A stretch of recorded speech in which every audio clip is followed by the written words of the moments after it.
Hi friends, welcome. நான் இந்துமதி. இன்னைக்கு நம்ம சேனல்ல வரகரிசி பருப்பு சாதம் எப்படி செய்யறதுன்னு பார்க்கலாம் வாங்க. அரிசி பருப்பு நம்ம நிறைய சாப்பிட்டுருப்போம். ஆனா வரகரிசியில செஞ்சா எப்படி இருக்கும், எப்படி செய்யலாங்கிறத பார்க்கலாம். இதுக்கு தேவையான பொருட்கள் பார்த்தீங்கன்னா 1 டேபிள் ஸ்பூன் ஜீரகம், 10 ல இருந்து 15 சின்ன வெங்காயம், பெரிய வெங்காயமும் போட்டு செய்யலாங்க, ஆனா சின்ன வெங்காயம் தான் நல்லா இருக்கும். ஒரு 2 டேபிள் ஸ்பூன் இடிச்சு வச்ச இஞ்சி பூண்டு பேஸ்ட், ஒரு மீடியம் சைஸ் தக்காளி, நான் எடுத்துக்கிறது ஆப்பிள் தக்காளி, ஒரு 3 ல இருந்து 4 பச்சை மிளகாய், கொஞ்சம் கறிவேப்பிலை. நீங்கள் நாட்டு தக்காளி எடுத்தீங்க அப்படின்னா கொஞ்சம் சின்ன தக்காளி எடுத்துக்கோங்க. நான் இங்கே வரகரிசியை ஒரு 15 நிமிஷம் நல்லா ஊற வச்சுருக்கேன். இது ரொம்ப நேரம் ஊற வேண்டாங்க, 15 மினிட்ஸ் போதும். பருப்பையும் அதே மாதிரி ஊற வச்சு எடுத்துருக்கேன். நான் இந்த கிளாஸில் 2 டம்ளர் வரகரிசி, அதுக்கு 1 டம்ளர் பருப்பு போட்டு ஊற வச்சிருக்கேன். அதாவது 2க்கு 1 பங்கு பருப்பு. இப்போ பாத்திரம் எடுத்துக்கலாம். அரிசி பருப்புனாவே நெய் தானே, நெய் ஆட் பண்ணிட்டு உங்க தேவைக்கு ஏற்ப நெய் ஆட் பண்ணிக்கலாம். நான் இங்க 1 டேபிள் ஸ்பூன் நெய் எடுத்திருக்கேன்.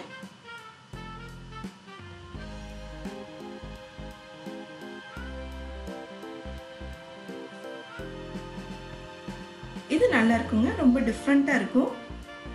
இந்த ரெசிபி நீங்கள் கண்டிப்பாக ட்ரை பண்ணி பார்க்கணும்.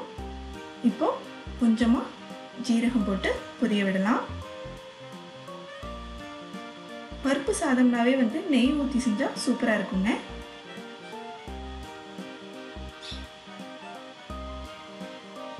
இப்போ ஜீரகம் பொரியணும். ஜீரகம் பொரிஞ்சதும் நாம் எடுத்து வச்சிருக்க சின்ன வெங்காயம் ஆட் பண்ணிக்கலாம்.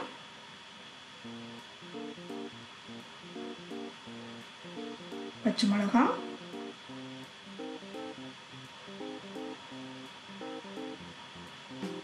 இதெல்லாம் போட்டு நல்லா மிக்ஸ் பண்ணி கொடுத்துக்கோங்க. வெங்காயம் கொஞ்சம் வதங்கினதும் நம்ம இடித்து வச்சுருக்க இஞ்சி பூண்டு அதை ஆட் பண்ணிக்கலாம்.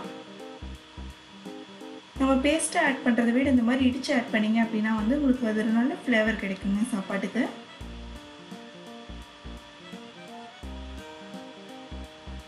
அப்புறம் நம்ம எடுத்து வச்சுருக்க கறிவேப்பிலை. இதுக்கு அதிகமான இன்க்ரீடியன்ட்ஸ் தேவையில்லை, ஆனால் சூப்பராக இருக்குங்க டேஸ்ட்டு. அடுத்து நம்ம கட் பண்ணி வச்சுருக்க தக்காளி. நான் ஆப்பிள் தக்காளிங்கிறதுனால ஒரு மீடியம் சைஸ் எடுத்திருக்கேன். நீங்கள் நாட்டு தக்காளி ஆட் பண்ணிங்கன்னா சின்னதாக எடுத்துக்கோங்க. நான் செய்கிறது 2 பேர் சாப்பிட்ற அளவுக்கு செய்கிறேன்.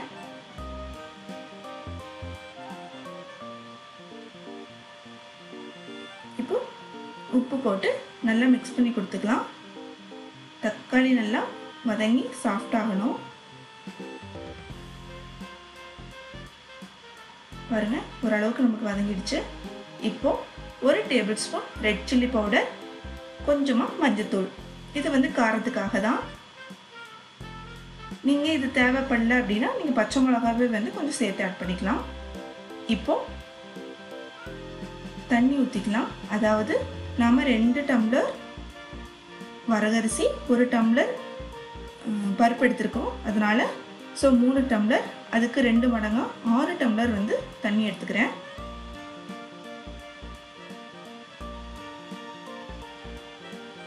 இப்போ நம்ம பருப்பு ஆட் பண்ணி வேக விட்டுறலாம். பருப்பு நல்லா வேகணுங்கிறதுக்காக நான் முன்னாடியே பருப்பு ஆட் பண்ணிக்கிறேன். இப்போ இதை ஒரு மூடி போட்டு கொஞ்ச நேரம் கொதிக்க விட வேண்டியதுதான். கொதிச்சதுக்கப்புறம் நம்ம வரகரிசி ஆட் பண்ணிக்கலாம்.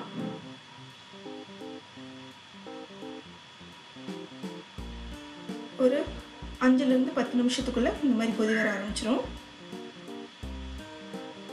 இந்த டைமில் நம்ம ஊற வச்சிருக்க வரகரிசியை நல்லா கழுவி ஆட் பண்ணிக்க வேண்டியதுதான்.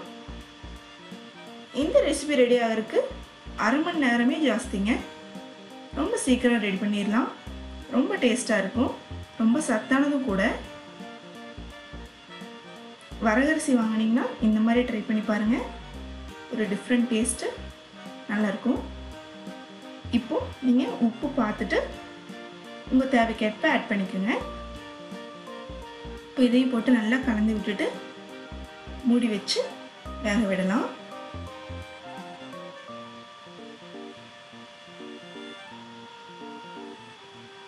பாருங்க சூப்பராக ரெடி ஆயிடுச்சு. இப்போ கடைசியாக கொஞ்சமாக மல்லித்தலை போட்டு நம்ம ஸ்டவ் ஆஃப் பண்ணிட வேண்டியதான். பாருங்கள் சூப்பராக ரெடியாக வந்திருக்கு. நல்லா கொல கொலன்னு வேணும்னா நீங்கள் இந்த ஸ்டேஜ்லேயே ஆஃப் பண்ணிடலாம். மண் சட்டிங்கிறதுனால அந்த சூடுலேயே வந்து உங்களுக்கு ரெடி ஆகிடும். இப்போ நான் ஸ்டவ் ஆஃப் பண்ணிவிட்டு கொத்தமல்லி தழை தூவி இறக்கிடுறேன். மண் சட்டியில் இருக்க சூடுலேயே வந்து உங்களுக்கு ஃபுல்லாக ரெடி ஆகிடும் சாப்பாடு. மிச்சம் இருக்க தண்ணி சுண்டி பாருங்க சூப்பராக ரெடி ஆயிடுச்சு. நல்ல சாப்பாடு அழகாக வந்திருக்கு முத்து முத்தா.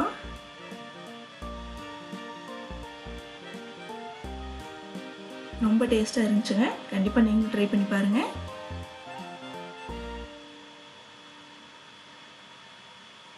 ரொம்ப சீக்கிரமாக செய்யக்கூடிய ஹெல்த்தியான ரெசிபி.